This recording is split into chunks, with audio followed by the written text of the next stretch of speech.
بسم اللہ الرحمن الرحیم الحمد للہ والصلاة والسلام علی سیدنا محمد وعلی آلہ واصحابہ اجمعین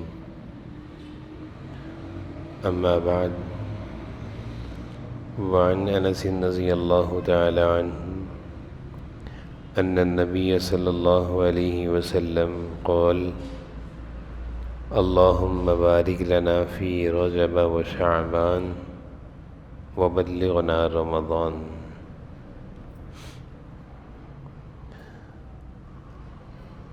او کما قال النبی صلی اللہ علیہ وسلم اللہم صلی علی سیدنا مولانا محمد وعلی آل سیدنا مولانا محمد وبارک وسلم۔ اللہم صلی علی سیدنا مولانا محمد وعلی آل سیدنا مولانا محمد وبارک وسلم۔ میرے قابل احترام بزرگوں اور عزیز بھائیوں، جناب نبی کریم صلی اللہ علیہ وسلم کا یہ معمول رہا، کسی بھی اہم عمل کا یا اہم عبادت کا آپ صلی اللہ علیہ وسلم پہلے سے فکر پیدا کیا کرتے تھے، ترغیب دیا کرتے تھے۔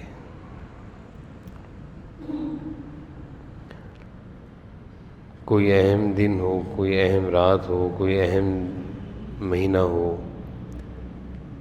تو حضور صلی اللہ علیہ وسلم اس کی اہمیت کو بیان فرمایا کرتے تھے۔ اور یہ چیز تو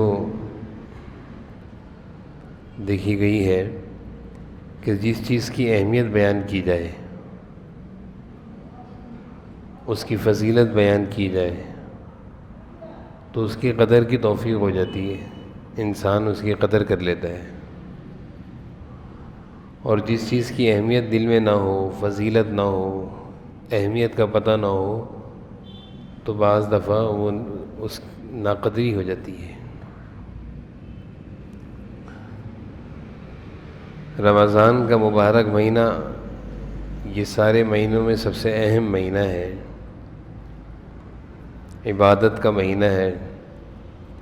آپ صلی اللہ علیہ وسلم اس کی اہمیت کا بیان رجب سے کر رہے ہیں۔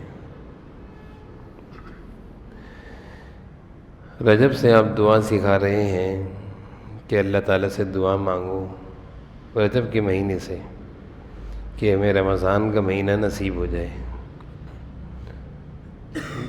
رمضان کی اہمیت کا بھی معلوم چل رہا ہے کہ وہ اتنا اہم مہینہ ہے اور اتنا مبارک مہینہ ہے کہ 2 مہینے پہلے اس کی دعا مانگی جا رہی ہے۔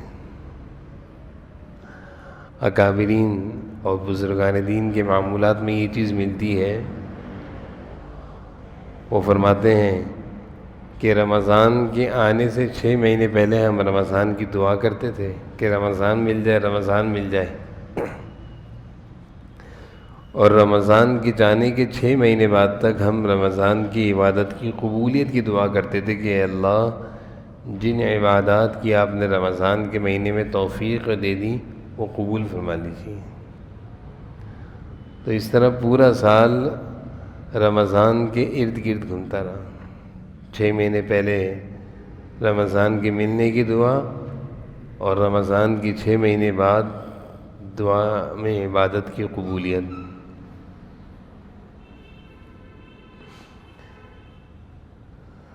جناب نبی کریم صلی اللہ علیہ وسلم جب رجب کا چاند دیکھا کرتے تھے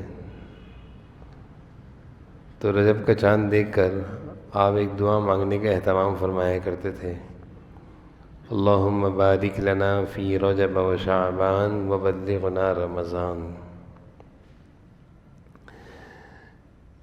محدثین نے اس دعا کا مفہوم بڑا عجیب بیان فرمایا ہے۔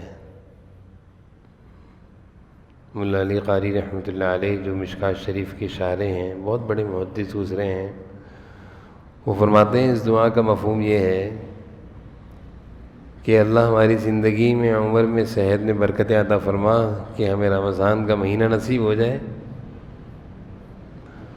اور ہمیں زیادہ سے زیادہ اعمال کرنے کی ابھی سے توفیق نصیب فرما، تاکہ رمضان میں ہم اور زیادہ نیک عمل کریں۔ تو اب رجب کا مہینہ شروع ہو گیا ہے، تو پہلی چیز جو رجب کے مہینے کے شروع ہونے کے بعد ہمیں معلوم چلتی ہے وہ دعا ہے۔ اپنی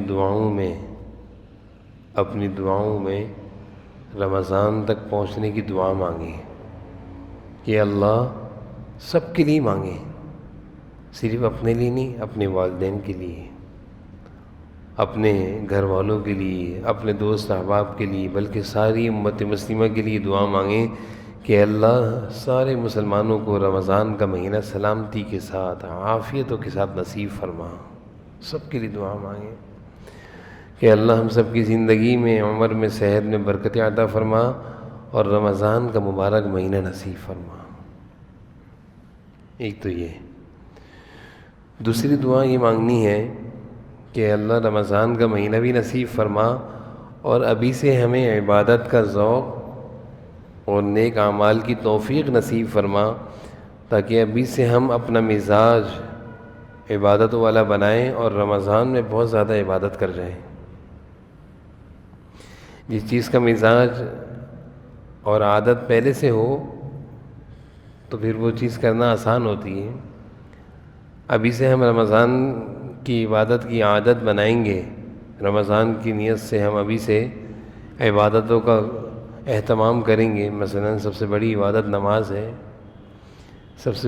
نماز ہے، ہماری کوشش ابھی سے ہو کہ 5 نمازیں میں مسجد میں پڑھوں گا، تاکہ رمضان کی ساری نمازیں مسجد میں ہو جائیں۔ کیونکہ بڑی بدنصیبی کی بات ہوتی ہے کہ رمضان کا مہینہ ہو اور ہماری نمازیں جماعت سے مسجد میں نہ ہوں۔ اللہ تعالیٰ کی رحمت کے دروازے، مغفرت کے دروازے کھلے ہوئے ہوتے ہیں، جنت کے دروازے کھلے ہوتے ہیں، اور ہم مسجد کے دروازوں میں نہیں آتے رمضان میں، تو یہ بڑی محرومی کی بات ہے۔ اور میں نے دیکھا کہ زیادہ تر اعمال کی اللہ تعالیٰ کی طرف سے توفیق ملتی ہے۔ بعض دفعہ انسان چاہے بھی نہیں کر پاتا، اور بعض دفعہ اللہ کا فضل ہوتا ہے کہ اس کو توفیق مل جاتی، کر جاتا ہے، بڑے بڑے کام کر جاتا ہے۔ اور عبادتوں کی توفیق سے محرومی ہوتی ہے گناہوں کی وجہ سے۔ اگر ہم اپنے اندر ابھی سے گناہوں کے چھوڑنے کی عادت نہیں لائیں گے، اور گناہ جو ہماری روزمرہ کی زندگی میں ہیں، سب سے بڑا گناہ تو اس وقت کا موبائل کا استعمال ہے۔ موبائل کے استعمال سے صرف فون تک کا استعمال تو کچھ بھی نہیں تھا، وہ تو کوئی مسئلہ ہی نہیں تھا کہ اگر موبائل کو فون کے تک استعمال کرتے تو کوئی مسئلہ نہیں تھا، لیکن موبائل میں لگنا اور اپنے اوقات کو ادھر پاس کرنا، گزارنا، ضائع کرنا فیس بک میں، دیگر جگہوں پر، تو اس سے ہمارا وقت ضائع ہو رہا ہے۔ تو سب سے بڑی جو ہمارے وقت کا ضیاع ہے وہ موبائل ہے۔ اس لیے میں اپنے اکثر ساتھیوں سے کہا کرتا ہوں کہ رمضان کے مہینے میں ابھی سے نیت کرو کہ موبائل میں فیس بک، یوٹیوب وغیرہ استعمال نہیں کرنا۔ ہاں آفس کا کام ہو وہ الگ بات ہے، تو اس کا فائدہ یہ ہوگا ابھی سے ہم پریکٹس کریں گے، فیس بک چھوڑ دیں گے، کیونکہ جو چیزیں ایسی ہیں جہاں زیادہ آدمی جاتا ہے، ٹک ٹاکس وغیرہ ہیں، اس طرح کی چیزیں، ان چیزوں کو چھوڑ دیں ابھی سے۔ اس کا فائدہ کیا ہوگا کہ ابھی سے عادت بنے گی، ایک دم رمضان میں چھوڑنا مشکل نہیں ہوگا۔ ایک رمضان آ گیا اور ہم چاہیں موبائل چھوڑ دیں، ہم چاہیں اپنی نماز کے عادی بن جائیں، نہیں، ابھی سے نماز کا عادی، ابھی سے موبائل کا استعمال کم سے کم، عزم کریں، ارادہ کریں، رمضان کے بعد موبائل کا استعمال کروں گا، ابھی میں کم سے کم استعمال کروں گا۔ تو اس کا فائدہ یہ ہوگا کہ رمضان میں زیادہ سے زیادہ قرآن کی تلاوت کا موقع مل جائے گا۔ دیکھیں ایک کام ہو سکتا ہے، یا تو موبائل ہاتھ میں ہوگا یا قرآن ہاتھ میں ہوگا۔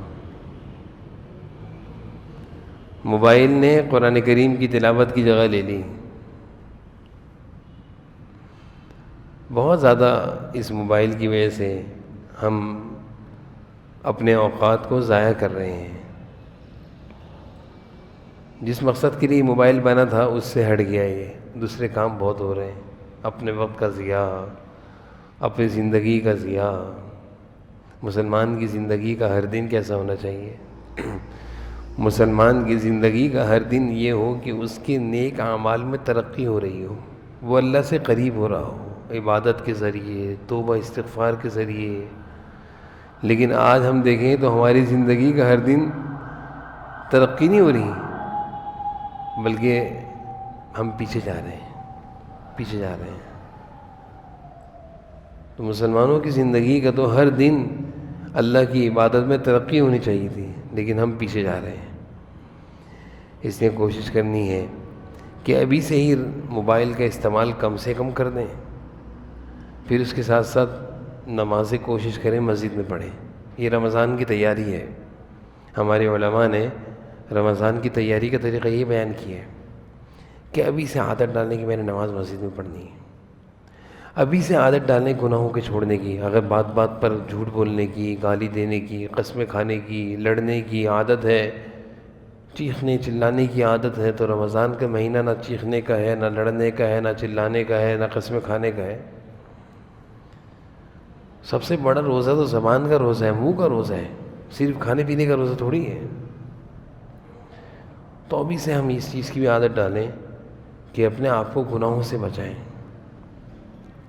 جن جن گناہوں کی عادتیں پڑی ہوئی ہیں ان گناہوں کو چھوڑیں اور عبادت کا مزاج بنائیں، اپنے اوقات کو عبادتوں میں گزارنے کی کوشش کریں، تاکہ رمضان کا جب مبارک مہینہ آ رہا ہے ایسا نہ ہو کہ یہ آئے اور چلا جائے اور ہماری زندگی کا کیا پتہ کون سا رمضان ہے یا آخری رمضان نہ ہو۔ کتنے ایسے لوگ ہوتے ہیں جو رمضان سے پہلے تھے، پچھلے سال رمضان میں تھے، اس سال نہیں ہے۔ تو رمضان کا ملنا یہ بڑی بات ہے، اس لیے حضور صلی اللہ علیہ وسلم کی اس دعا کے ذریعے اللہ تعالیٰ سے زندگی میں برکت مانگیں۔ اللہم بارک لنا فی رجب و شعبان، اے اللہ ہماری زندگی میں، ہماری عمر میں ہمیں برکت عطا فرما اور ہمیں صحت و عافیت کے ساتھ، صحت و سلامتی کے ساتھ، صحت تندرستی کے ساتھ رمضان کا مہینہ نصیب فرما، اور عبادتوں کا ذوق، عبادتوں کی خاص توفیق نصیب فرما، تاکہ ہم رمضان میں بہت زیادہ عبادت کریں۔ اس کے ساتھ ساتھ ہمارے علماء فرماتے ہیں رمضان کے جو فضائل ہیں، فضائل رمضان، ان کا بھی ابھی سے مطالعہ ہو، ہمیں معلوم ہو کہ رمضان کے مہینے میں کیا کیا اللہ تعالیٰ کی طرف سے انعامات مل رہے ہیں، رحمتوں کی بارش ہو رہی ہے، ان کا بھی مطالعہ ہو، روزے کے مسائل سیکھنے کی ابھی سے کوشش ہو۔ پھر اس کے ساتھ ساتھ وہ سارے کام جو رمضان قریب آتا ہے تو ہم لوگ کرتے ہیں عید کی تیاری کے نام سے، وہ سارے کام جو رمضان کے قریب آنے پر کرتے ہیں، عید کی شاپنگ، عید کی تیاری، وہ سارے کام ابھی سے کریں اور اچھے بھی ہو جائیں گے۔ ابھی سے کریں گے اچھے بھی ہو جائیں گے۔ رمضان قریب ہوتا ہے تو ہر جگہ ہفرا، ایک دم سے شور شرابہ، ہفرا تھپڑی، بھاگ دوڑ، مہنگائی، ہر آدمی کے اوپر ایک مصیبت چھائی ہوئی ہوتی ہے، ایسا اپنے آپ کو وہ کر رہے ہوتے ہیں پریشان، عید کی تیاری کر لو، یہ کر لو، وہ کر لو۔ اگر وہی سارے کام جو پہلے سے ہو سکتے ہیں ہم اگر ابھی سے شروع کر دیں، عید کی تیاری کرنی ہے ابھی کر لیں۔ سب سے پہلی چیز تو عید کی تیاری میں اپنے اوقات کو اتنا ضائع کرنا، اتنا پیسے ضائع کرنا، بلکہ اب کی دفعہ تو یہ دل چاہ رہا ہے کہ اپنے ساتھیوں کو یہ کہا جائے کہ بھائی عید کی تیاری کم کریں، اپنے فلسطین کے مسلمان بھائیوں کو یاد رکھیں کہ نہ ان کی عید ہے، نہ ان کا گھر ہے، نہ ان کا کام کاروبار ہے، نہ ان کا روزگار ہے، نہ ان کا کھانا پینا ہے، بلکہ کتنے بچے ایسے ہیں جن کے والدین چلے گئے، کتنے والدین ایسے ہیں جن کے بچے چلے گئے، کتنے لوگ ایسے، اکثر لوگ بلکہ سارے لوگ وہ ہیں جن کے گھر چلے گئے، خیموں میں رہ رہے ہیں۔ تو ایسے موقع پر اگر ہم لوگ عید کی تیاریاں کریں گے، اچھے اچھے کپڑے پہنیں گے اور ایک نہیں دو دو تین تین جوڑے خریدیں گے، تو یہ ان مسلمانوں کے ساتھ ناانصافی ہے، اور اللہ تعالیٰ کو یہ چیز ہرگز پسند نہیں ہوگی، کیونکہ مسلمان جو ہیں وہ ایک جان ہے، اللہ تعالیٰ نے مسلمانوں کو ایک جان ایک جسم بنایا ہے.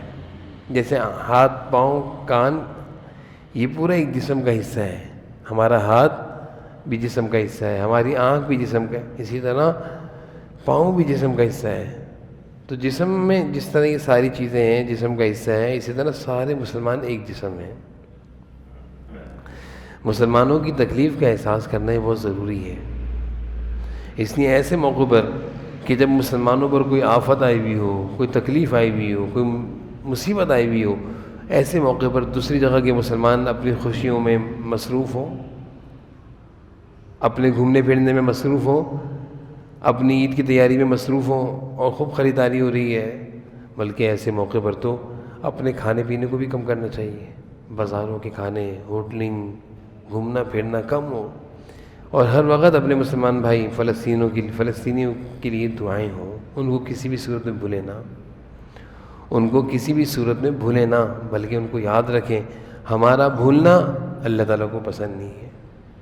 کیونکہ حدیث شریف ہے, وہ میں حدیث بار بار سناتا ہوں. اللہ تعالیٰ اپنے بندوں سے شکایت کریں گے کل قیامت کے دن کہ اے میرے بندے, میں بھوکا تھا, تو نے مجھے کھانا کیوں نہیں کھلایا؟ میرے پاس کپڑے نہیں تھے, تو نے مجھے کپڑے کیوں نہیں بنائے؟ میں بیمار تھا, پریشان حال تھا, تو نے میری عیادت کیوں نہیں کری؟ تو وہ بندہ اللہ تعالیٰ سے کہے گا کہ اللہ تعالیٰ آپ کہاں بیمار ہوتے ہیں, آپ کو کہاں بھوک لگتی ہے, آپ تو ان ساری چیزوں سے پاک ہیں.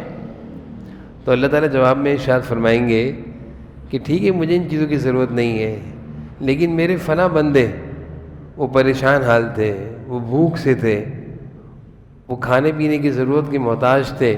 تم اگر ان کی مدد کرتے, ان کی مدد کو پہنچتے, ان کو ان کے غم میں شریک ہوتے, تو گویا تم نے مجھے کھلایا, مجھے پہنایا. تو اس سے کیا معلوم چلا اس حدیث سے کہ کسی پریشان حال کی مدد کرنا ہے گویا ایسا ہے اللہ تعالیٰ کی مدد کرنا. کتنی بڑی بات ہے. اللہ تعالیٰ کی رضا ملتی ہے, اللہ تعالیٰ کی خوشنودی ملتی ہے.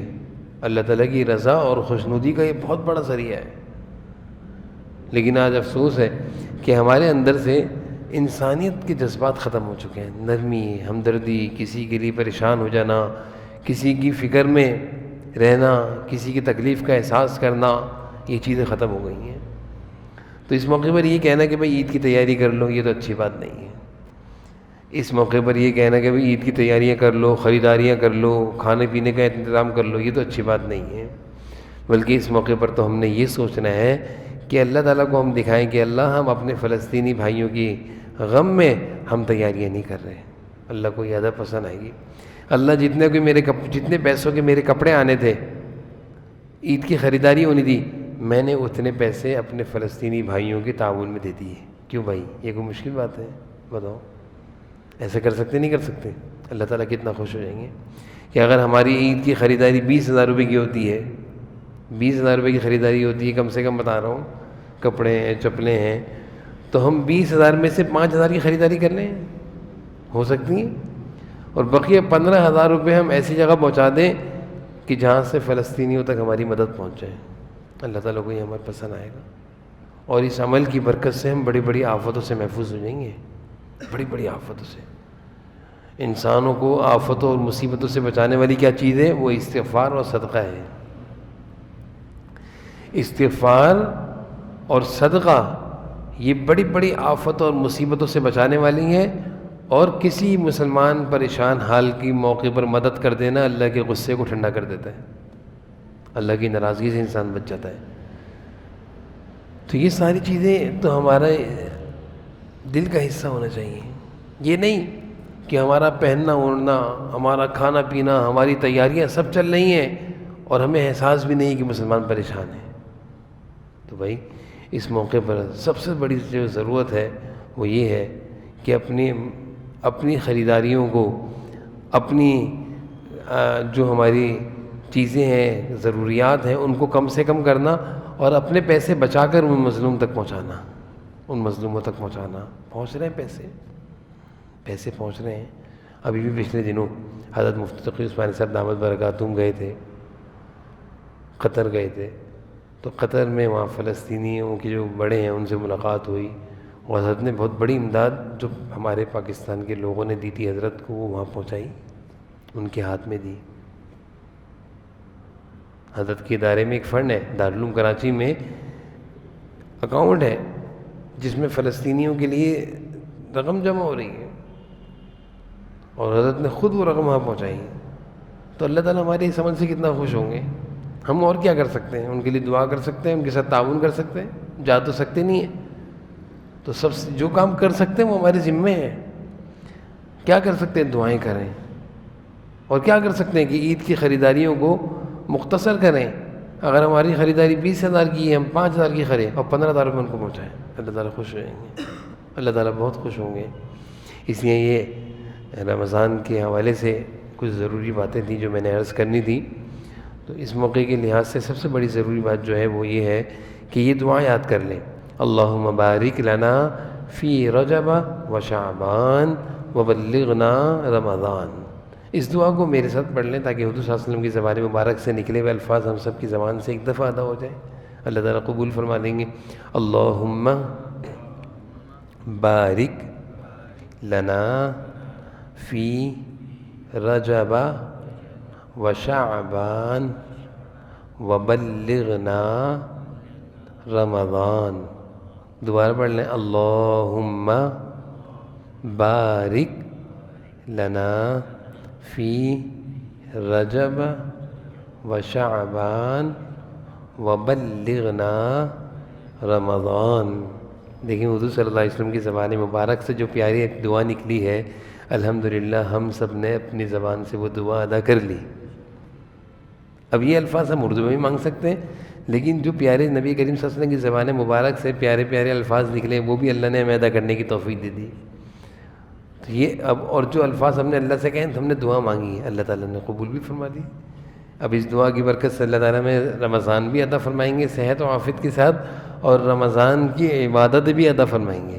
اس دعا کا مفہوم کیا ہے کہ اللہ ہماری زندگی میں عمر میں برکت نصیب فرما، ہمیں رمضان نصیب ہو جائے صحت و عافیت کے ساتھ، اور رمضان میں عبادت کرنے کی توفیق. بھئی اگر کسی کو رمضان مل گیا، آپ کو رمضان مل گیا، ہاں بھئی رمضان مل گیا اور رمضان کی عبادت کی توفیق نہیں ملی، تلاوت نہیں ہو رہی، روزہ رکھ لیا تراویح نہیں پڑھ رہے، یا پھر جو رمضان کا مقصد ہے دعائیں کرنا وہ نہیں ہو رہی. رمضان کا اصل مقصد مغفرت ہے، جہنم سے خلاصی اللہ سے لینی ہے، معافیاں مانگنا ہے رو رو کر، توفیق نہیں ہو رہی معافی مانگنے کی. کتنے ایسے لوگ ہیں جو رمضان میں کہتے ہیں ہم سے دعائیں نہیں مانگی جا رہی. تو رمضان تو ملا لیکن عبادت نہ ملی، پھر ایسا رمضان تو بہت خطرے والا ہے.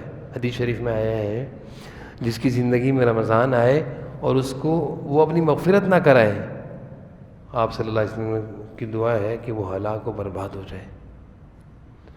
تو اس لیے اس دعا کا مفہوم مولا علی قاری رحمۃ اللہ علیہ نے یہ لکھا ہے کہ اللہ رمضان بھی عطا فرما اور رمضان میں عبادت کے کرنے کی توفیق بھی عطا فرما.